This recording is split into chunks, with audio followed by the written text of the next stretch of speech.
नमस्कार मित्रांनो, श्री स्वामी समर्थ. आपल्या यूट्यूब चॅनलवरती तुमच्या सर्वांचे खूप मनापासून स्वागत आहे. तर बघा, आज आहे वर्षातील शेवटची अमावस्या आणि आपल्याला एका ठिकाणी एक दिवा आज लावायचा आहे. बघा, हिंदू धर्मशास्त्रामध्ये दिव्याला अत्यंत महत्त्व देण्यात आलेलं आहे. एक दिवा आपल्या आयुष्यामध्ये खूप सकारात्मक ऊर्जा आणू शकतो आणि आपल्या जीवनातील ज्या काही वाईट गोष्टी आहेत तर त्या सगळ्या नष्ट करू शकतो. आपल्या देवघरामध्ये आपण दिवा हा नेहमी लावत असतो. एका दिव्यामुळे आपल्या घरामध्ये सकारात्मक ऊर्जा प्रवाहित होत असते आणि आपली जी काही इच्छा आहे, मनोकामना आहे किंवा आपल्या मनातले भाव जे आहेत ते देवापर्यंत पोहोचवण्याचं काम हा एक दिवा करत असतो. बघा, अमावस्येचं फार महत्त्व आहे. या अमावस्येला तुम्ही जर पितरांची सेवा केली तर आपले पितृ आपल्याला भरपूर आशीर्वाद देतील. त्यांचा कृपा आशीर्वाद आपल्याला प्राप्त होतो आणि आपल्या जीवनामध्ये आपली कुलदेवता, आपले कुलदेव म्हणजेच कुलस्वामी आणि आपल्या पितरांचा आशीर्वाद जर आपल्याला असेल तर आपली भरभरून प्रगती होते. त्या व्यक्तीच्या जीवनामध्ये कुठल्याच प्रकारची अडचण अडथळे येत नाही आणि अडचण अडथळे आले तरी त्यातून नक्कीच मार्ग मिळतात. त्यामुळे बघा, आपल्या कुलदेवांचा आशीर्वाद तर महत्त्वाचा आहेच, त्याशिवाय आपल्या पितरांचा आशीर्वाद देखील तेवढाच महत्त्वाचा आहे. कारण आपण जे आयुष्य जगत आहोत, आपल्याला जे काही यश मिळत असते ते सगळे आपल्या पितरांच्या कृपेमुळे असते. आपण हा जन्म जगत आहोत हे देखील आपल्या पितरांच्या पितरांमुळेच आहे. त्यामुळे बघा, त्यांचे स्मरण आपल्याला अवश्य करायचे आहे. अशी मान्यता आहे की अमावस्येच्या दिवशी ज्या घरामध्ये पितरांना स्मरण केले जाते त्या घरामध्ये पितरांचा आशीर्वाद नेहमी भरभरून राहतो आणि त्या घराची नेहमी प्रगती होते. बघा, आजची जी अमावस्या आहे तर ती वर्षातील शेवटची अमावस्या आहे. त्यामुळे आपलं येणारं वर्ष सुख समृद्धीचं जावो आणि आपली पितरांनी आपल्याला भरभरून आशीर्वाद द्यावा, यासाठी सर्वांनी आज आपल्या घरामध्ये या ठिकाणी अवश्य दिवा लावायचा आहे. हा दिवा कुठे लावायचा आहे, कशा प्रकारे लावायचा आहे आणि दिव्यामध्ये आपल्याला कुठली एक वस्तू न विसरता टाकायची आहे ते मी तुम्हाला सांगणार आहे. त्यापूर्वी बघा, अमावस्येला काही छोटे छोटे उपाय कुठले आपल्याला करायचे आहेत ते पण मी तुम्हाला थोडक्यात सांगते. नंतर मी दिवा कुठे लावायचा आहे आपल्या घरामध्ये ते पण तुम्हाला सांगणार आहे. आता लक्षात घ्या, आज आहे अमावस्या. त्यामुळे आज दही भाताचा जो नैवेद्य आहे किंवा जो घास आहे तो कावळ्याला अवश्य दाखवावा. भात जो आहे तो मीठ न टाकता शिजवावा. त्यामध्ये दही टाका आणि अशा प्रकारे एका द्रोणामध्ये किंवा मग एखाद्या केळीच्या पानावरती, एखाद्या कागदावरती तुम्ही हा दही भात कावळ्याला दाखवायचा आहे. अमावस्येच्या दिवशी आपले पितृ आपल्या भेटीसाठी यमलोकातून कावळ्याच्या रूपाने किंवा पृथ्वीवरती लोकांमध्ये येत असतात. आणि बघा, या कावळ्याच्या रूपामध्ये आपल्याला जे भेटायला येतात त्यामुळे अवश्य दहीभात जो आहे तो कावळ्याला आपल्याला दाखवायचा आहे. किंवा तुम्ही अशा प्रकारे हा दहीभात तुमच्या घराच्या बाहेर ठेवू शकता. कोणत्याही मुक्या प्राण्याने तो दहीभात जर खाल्ला तरी देखील आपले पितृ जे आहेत आपल्यावरती संतुष्ट होतात. आज अमावस्येच्या दिवशी मुक्या प्राण्यांना कुठल्याही प्रकारची इजा आपल्याला करायची नाही. तसं तर इतर दिवशी पण आपल्याला प्राण्यांना कुठलीच इजा होणार नाही असं वागायचं नाही. पण आजच्या दिवशी आपण अवश्य पशुपक्ष्यांना, मुक्या प्राण्यांना खाऊ घालायचा आहे.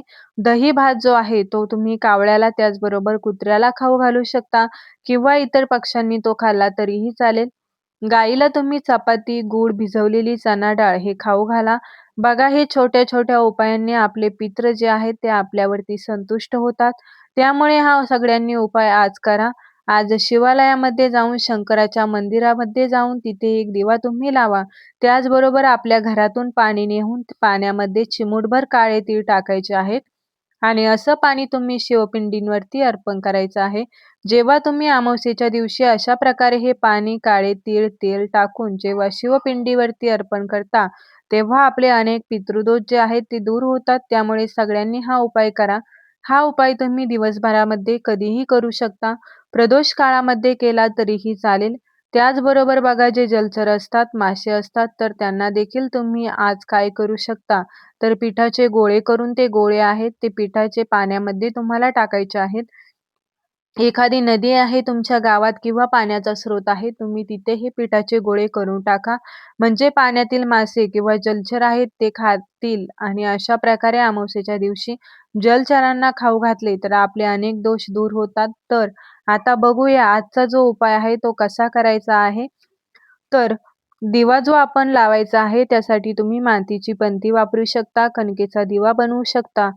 धातूचा दिवा वापरू नका. यासाठी मातीची पंती किंवा कणकेचा दिवाच यासाठी लागणार आहे. कणकेचा दिवा तुम्ही वापरणार असाल तर मीठ न टाकता हा दिवा तुम्हाला बनवायचा आहे. गव्हाच्या पिठाचा तर अशा प्रकारे आपल्याला तो दिवा घ्यायचा आहे. त्यामध्ये आपल्याला जोडवात टाकायची आहे. या दिव्यामध्ये तुम्हाला तिळाचं किंवा मोहरीचं तेल टाकायचं आहे. जेव्हा तुम्ही अशा प्रकारे अमावास्येच्या दिवशी हा दिव्याचा उपाय करणार आहात, तेव्हा तुम्ही मोहरीचं किंवा तिळाचं तेल वापरायचं. आता यामध्ये आपल्याला तेल टाकायचं आहे आणि आपल्याला हा दिवा प्रज्वलित करायचा आहे. एक डिश घ्या तुम्ही, त्यावरती तांदूळ ठेवा, त्यावरती दिवा प्रज्वलित करायचा. म्हणजे दिव्याला आसन द्यायचं आहे. असा हा दिवा प्रज्वलित केल्यानंतर तो घराच्या दक्षिण दिशेला तोंड करून ठेवायचा आहे आणि दक्षिण भागामध्ये घराच्या तो दिवा प्रज्वलित करायचा आहे. दिव्याचं तोंड म्हणजेच वात जी आहे ती दक्षिणेला करायची आहे, कारण दक्षिण दिशा ही यमाची आणि पितरांची दिशा समजली जाते. त्यामुळे बघा, हा जो दिवा आहे तो दक्षिणेला तोंड करून आपल्याला ठेवायचा आहे.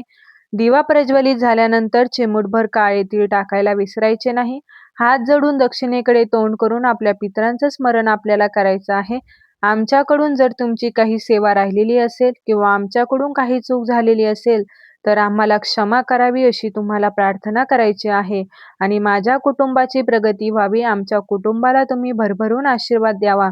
जे काही आमचे यश आम्ही मिळवतो आहोत ते तुमच्याच कृपेमुळे आहेत, अशी तुम्ही त्यांच्याबद्दलची भावना व्यक्त करायची आहे आणि अशा प्रकारे तुम्हाला पितरांचे तुमच्या स्मरण करायचं आहे.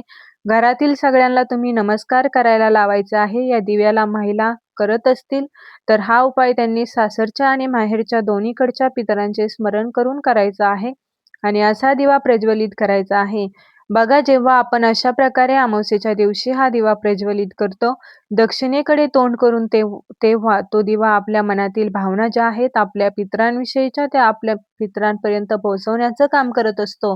त्यामुळे बघा, आज अमावास्येच्या दिवशी आपल्याला आवर्जून असा दिवा लावायचा आहे.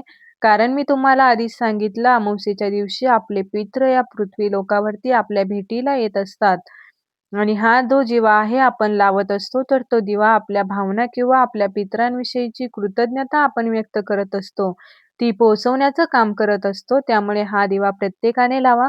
बघा, जेव्हा तुम्ही अशा प्रकारे सोमवती अमावास्येच्या दिवशी असा दिवा लावता पितरांसाठी, तेव्हा आपल्या पिढ्यानपिढ्या जे आपल्याला पितृदोष लागलेले आहेत ते दूर होतात, नष्ट होतात. नावालाही ते उरत नाहीत. कारण पितृदोष असेल तर घराची प्रगती पूर्णपणे थांबते. मुलांची प्रगती होत नाही किंवा कुठल्याच कामामध्ये आपल्याला यश मिळत नाही आणि कोणतंच कार्य हे सिद्धीला जात नाही. त्यामुळे बघा, अशा प्रकारे अमावास्येच्या दिवशी असा हा दिवा प्रत्येकाने लावा. आपल्याला पितृदोष लागू नये म्हणून पण, आणि ज्यांना पितृदोषाचा त्रास आहे त्यांनी पण असा दिवा लावायचा आहे. आता हा दिवा कोणत्या वेळेत लावायचा आहे तर तुम्ही आज संध्याकाळी 7 नंतर अगदी रात्री तुम्ही 12 वाजेपर्यंत हा दिवा लावू शकता. संध्याकाळी 7 ते 12 मध्ये हा दिवा तुम्हाला लावायचा आहे. हा दिवा घराच्या बाहेरच लावायचा, घरामध्ये नाही लावायचा. आता दक्षिण दिशा जी आहे घराची, तर तिथे जागा नाहीये. समजा दिवा लावायला, तर काय करायचं, जो मुख्य दरवाजा आहे आपला त्याच्या बाहेर थोड्याशा अंतरावरती तुम्ही हा दिवा जो आहे तो दक्षिणेला तोंड करून लावायचा आहे. दुसऱ्या दिवशी हा दिवा जो आहे तो पिठाचा असेल तर तो तुम्हाला पाण्यात विसर्जित करून टाकायचा आहे. मातीची पंती असेल तर तुम्ही दर अमावास्येला ती पंती अशा प्रकारे दिवा लावण्यासाठी वापरू शकता. त्यानंतर जर तुम्हाला वाटत असेल तर तुम्ही विसर्जितही करू शकता.